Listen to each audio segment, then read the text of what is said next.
السلام علیکم ورحمۃ اللہ وبرکاتہ۔ الحمد للہ وکفا وسلام علی عباد الذین اصطفیٰ، اما بعد فاعوذ باللہ من الشیطان الرجیم، بسم اللہ الرحمن الرحیم۔ قال اللہ تعالی فی القرآن الکریم، حامیم تنزیل الکتاب من اللہ العزیز الحکیم، ما خلقنا السماوات والأرض وما بينهما إلا بالحق وأجل مسمى والذين كفروا عما أنذروا معرضون۔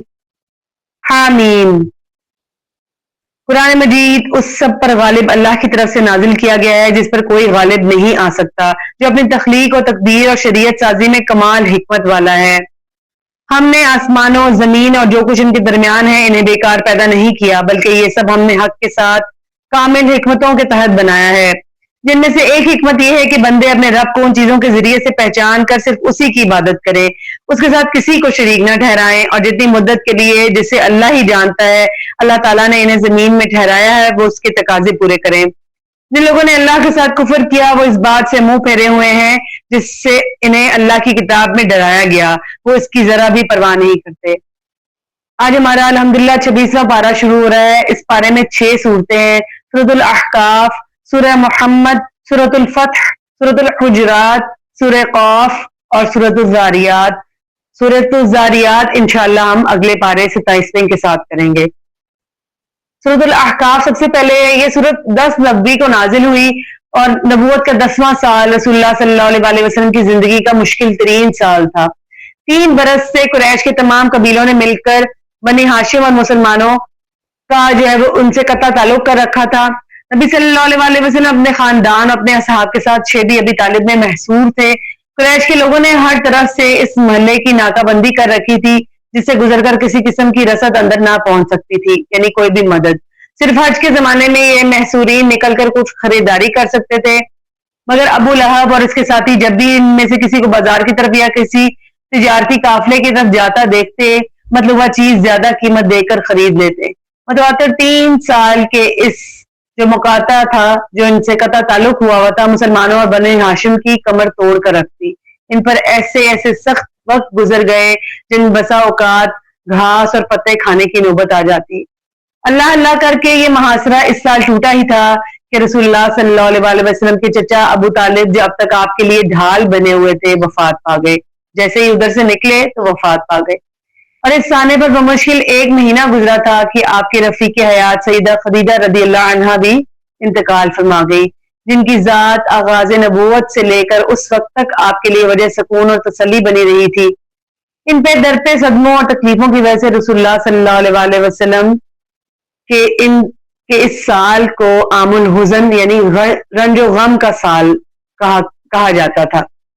سیدہ خدیجہ رضی اللہ عنہا اور ابو طالب کی وفات کے بعد کفار مکہ نبی صلی اللہ علیہ وسلم کے مقابلے میں مزید دلیر ہو گئے، پہلے سے زیادہ آپ کو تنگ کرنے لگے، حتیٰ کہ آپ صلی اللہ علیہ وسلم کا گھر سے باہر نکلنا بھی مشکل ہو گیا۔